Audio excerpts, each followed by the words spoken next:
You've got data display, and then you've got functional tests, which is where your bi-directional control comes in. Hey guys, welcome back. Steve and Miss here from 6-Star Automotive. Today we're going to elaborate a little bit on the diagnostics video I did last week. I figured it was worth a bit more attention. But before we get started, please like, subscribe, hit the bell, and join me as we talk about scan tools.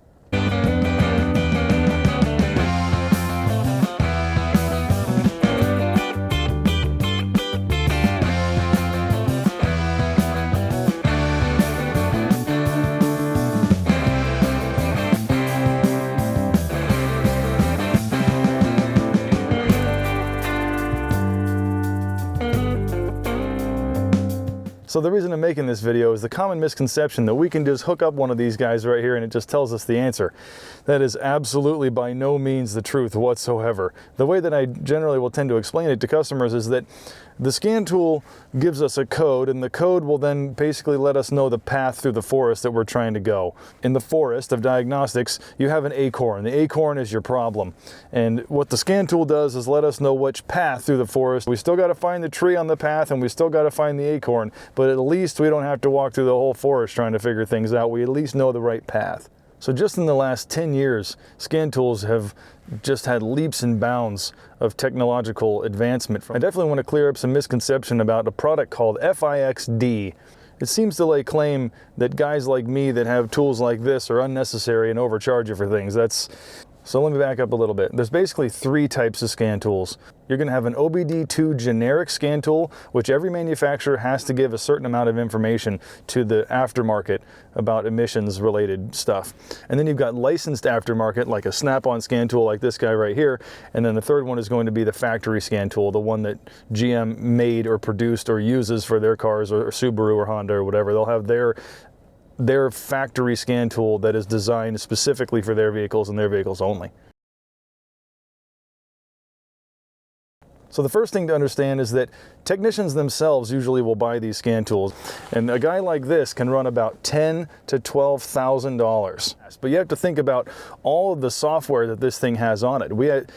Snap-on has to pay every manufacturer for the rights to use that software, and then they have to design a computer that can handle all of that different software that's not necessarily designed to be on the same piece of hardware. It has to be able to do all that as fast as possible. And then they also add on, with a unit like this, the Zeus Plus has a 4-channel oscilloscope. If you want more in depth about what the oscilloscope does, leave me a comment and I can make a video about that too.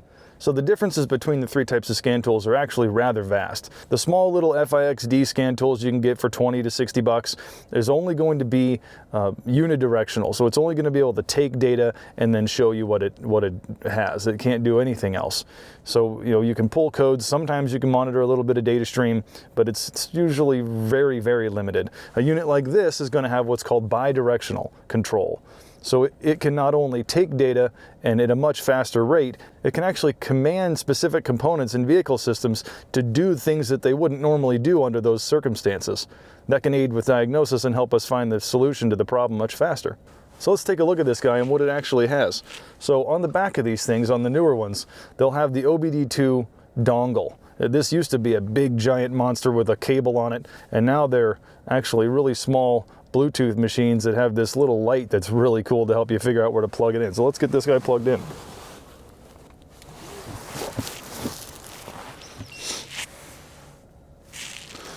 Alrighty, that was fast.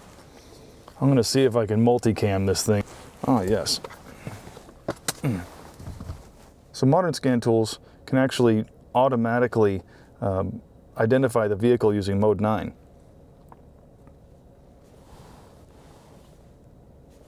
We're going to go ahead and do a code scan. This will scan all the codes on all of the systems in the vehicle at once. Another thing to know about these scan tools versus the ones that you would get for a couple bucks online or in a parts store is that those can only get like I said, the OBD2 generic stuff. So you're only going to get engine transmission. Sometimes you'll get ABS, but that's usually it. You're not going to get into the airbag. You're not going to get into the BCM, the camera systems. You're not going to get into the door modules. You're not going to get into any of that stuff. It's all going to be vehicle specific. So those scan tools can only do what every car kind of does, not what any individual car has. This can actually take quite some time.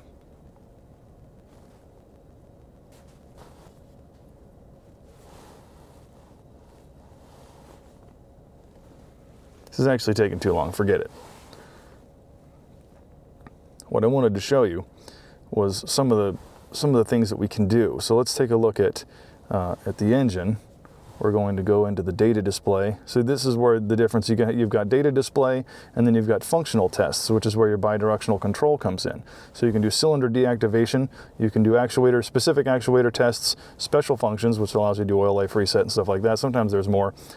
Same thing with evap. You can do evap service bay tests. So this is something that doesn't, what I was talking about before, is that it doesn't happen unless there are very specific criteria that are met, like the vehicle has to sit for X amount of minutes or hours, and then it will run the test. So what we can do, if you have an evap code that we need to test and verify after repair, or even during diagnostics, we can run that test, we can force it to run that test, and then see if it'll actually pass.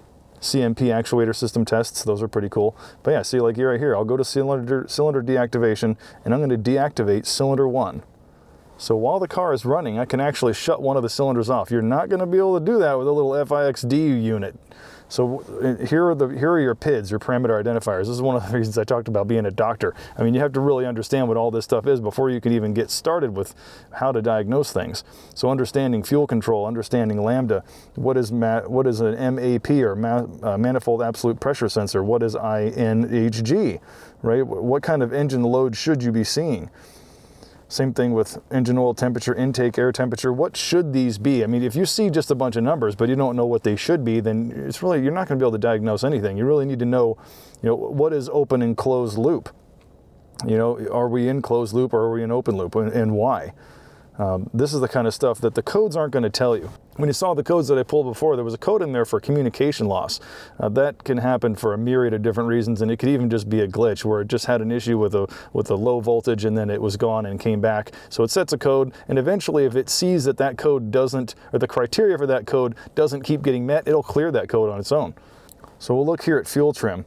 So let's take a look at what fuel trim is. If you don't know what fuel trim is, you can probably look that up. But basically, the computer is able to trim the fuel positive or negative based on on many specific conditions. So if you see here, it is right now at -3 on the short term. If I give it a little bit of gas, it's going to change drastically. And this is the kind of stuff that we can monitor in real time.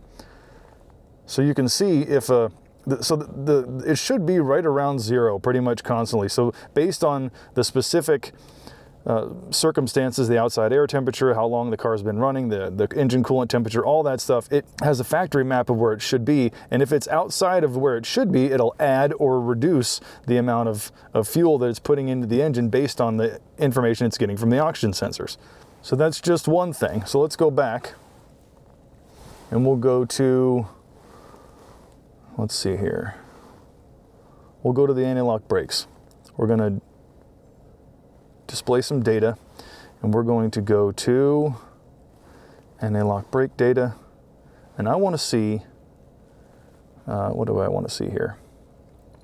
I want to see wheel speed sensors. So we're going to go into custom view, we're going to deselect all of them, and we're only going to select the wheel speed sensors. Oops. Wheel speed sensors. There we go. Now we're going to graph the view, and we're going to watch all 4 wheel speed sensors while we drive. So check this out. We're going to go into drive, and at this point, what a technician can do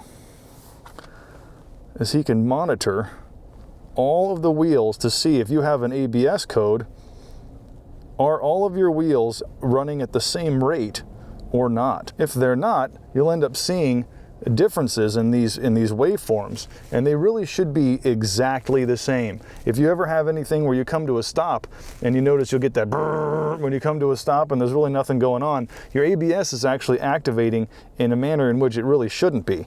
And that's something that you're really not going to be able to tell unless you have something like this, where you can see exactly, looking at all four, and are they doing what they should be doing? Is there any one of these little blips that doesn't match all the rest? But without a scan tool like this, the code can actually lead you in the wrong direction. Just because you have a code for a wheel speed sensor doesn't mean the sensor itself is wrong. You could have buildup of rust on the tone ring. You could have all kinds of other things. You could have a little issue in the wiring or the connector that's to that wheel speed sensor. There's a lot of things that that can happen, and that's why diagnostics is so important.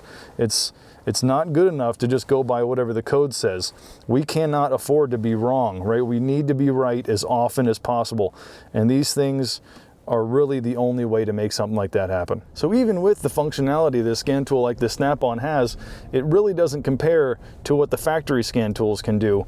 The problem with them is that every individual manufacturer's scan tool only deals with that one specific manufacturer. But I just really wanted to break down how important the diagnostic steps really are. It's not like we just hook up some magic machine and it tells us your oxygen sensor doesn't work. There's a lot of tests, like I was showing you in there. You could have something like an intake manifold leak that's causing a lean condition that is then causing an oxygen sensor response code because it's stuck in a lean. There's so many things that don't necessarily mean what the code makes you think that it means. And those are just some very small examples.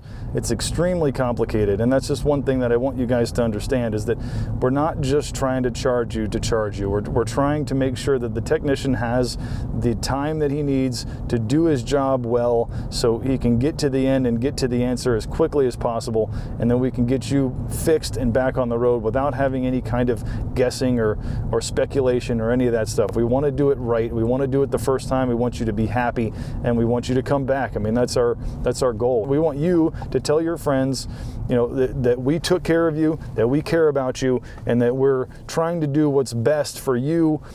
So if you guys have any questions or comments or suggestions for future videos, you know where to put them. And don't forget to come on by to experience a 6-star difference for yourself.